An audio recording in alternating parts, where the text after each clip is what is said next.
یہ جو میرے ساتھ بہت چبھتا ہوا موضوع لگا دیا گیا ہے کہ فتنوں کا تعاقب، تو فتنوں کا تعاقب کرنا تب ہوگا جب ہم فتنے کیا چل رہے ہیں وہ جانتے ہوں گے، لیکن ہمیں معلوم ہی نہیں ہے کہ فتنے کیا چل رہے ہیں، اور یہ جو نہیں معلوم ہوتا نا اس کی وجہ سے کام ہو چکا ہے۔ کان کھڑے ہو جائیں گے ابھی جب میں بتاؤں گا تو، لیکن کسی کے جذبات کو ٹھیس پہنچے پھر 100ویں مرتبہ معافی چاہتا ہوں۔ جمعیت علماء ہند کا جب قیام ہوا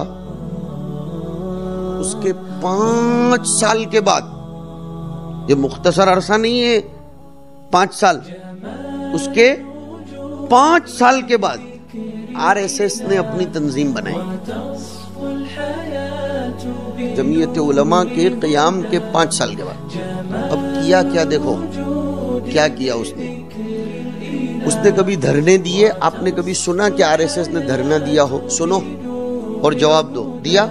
کبھی مارچ نکالا، کبھی مورچہ نکالا، کبھی میمورنڈم کلیکٹر کو دیا، کبھی اس نے ریلی نکالی، کبھی اس نے شعلہ انگیز بیان دیے، کبھی اس نے جوشیلی تقریریں کی کروائیں؟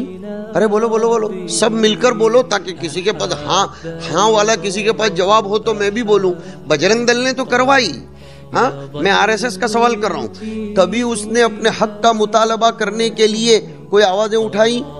چپکے محنت کرتے کرتے آج وہ اس نہج پر آ گئی کہ اس نے اپنے لوگوں کو ڈگریاں دلانے کے بجائے پوسٹ دلوائی۔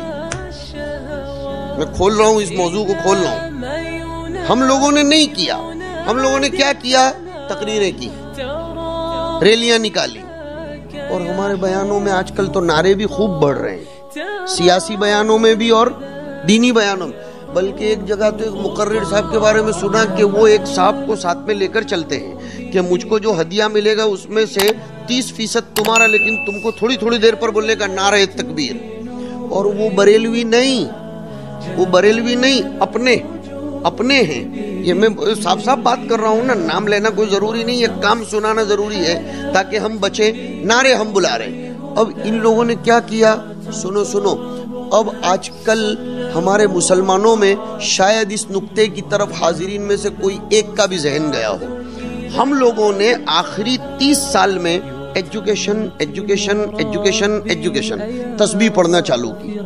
اپنے مسلمان بھائیوں اور بہنوں کو 10ویں 12ویں پاس کروا کر ڈاکٹر بعضوں کو بنا دیا۔ RSS نے الٹا کام کیا کہ جو ڈاکٹر تھے ہاسپٹلوں میں بیٹھے ہوئے تھے ان کو وہاں سے اٹھا کر سرکاری عہدوں پر بٹھایا، ڈگری سے ہٹا کر پوسٹ پر لے آئے، ایسے لے آئے کہ اپنی ذہنیت میں ڈھلے ہوئے لوگوں کو سپریم کورٹ کے جج بنا دیا۔ اور اب ملک میں کیا ہو رہا ہے وہ آپ جانتے ہیں کہ اب اس وقت کی حالیہ گورنمنٹ کو سپریم کورٹ کے جج کی بات کی بھی کوئی حیثیت نہیں ہے، اور جج کچھ بولنے کی بھی ہمت نہیں کرتا۔ ہم کیوں آپ کی ذمہ داری سنا رہا ہوں اس لیے کہ میرے موضوع کے ساتھ لگا ہوا ہے علماء کی ذمہ داریاں، ہم کیوں اپنے پیچھے نماز پڑھنے والے لوگوں کی اولاد یا اپنے ماننے والے نوجوانوں، اپنے پاس بیٹھنے والے نوجوانوں یا اپنے پاس پڑھنے والے نئی نسل کے ان پودوں کی آبیاری صلاحیتوں کو جان کر اس انداز میں کیوں نہ کریں کہ وہ نسل آئندہ IPS آفیسر بن جائے، وہ کوئی PI بن جائے۔ اس ملک میں ہمیں غالب ہونے کے لیے ایک کام یہ بھی کرنا پڑے گا جو آج میں آپ کو اس ہال میں بیٹھ کر کہہ رہا ہوں، جہاں بہت سے کام ہیں۔ اب یہ کام کرنا پڑے گا کہ ہمیں اپنے پاس پڑھنے والے بچوں کو پہلے مطالعہ کرو، اسٹڈی، دماغ چلاؤ۔ میرے پاس یہ پڑھنے والا بچہ ہے، اس نے سبق اتنا جلدی یاد کر کے سنا دیا، میرے پاس یہ بچہ ہے، سنو میں بہت پوائنٹ کی بات کر رہا ہوں، ہماری جو ذمہ داری ہے وہ اللہ کے واسطے ذرا دھیان سے اس پوائنٹ کو نوٹ کرو اور میرے سامنے اس کی نیت کرو کہ انشاءاللہ ہم آئندہ کل سے ہی یہ کام کریں گے۔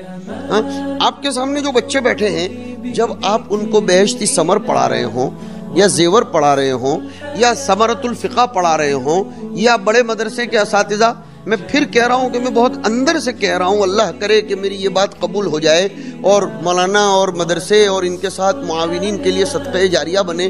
ہم بچوں کے چہروں کو پڑھیں گے کہ کون سا بچہ کتنا جلدی میری بات کو لے رہا ہے۔ آپ نے پڑھ لیا، فیس ریڈنگ تو اساتذہ کو آتا ہے ماشاءاللہ، آنا ہی چاہیے، آپ کو سب کو تجربہ ہوگا کہ جب ہم طالب علم کو سمجھاتے ہیں تو اس کا چہرہ نہیں بتاتا کہ یہ بات سمجھ گیا ہے، بلکہ کبھی وہ اپنے چہرے سے آپ کو داد بھی دیتا ہے کہ میرے استاد نے کتنی زبردست بات کہی۔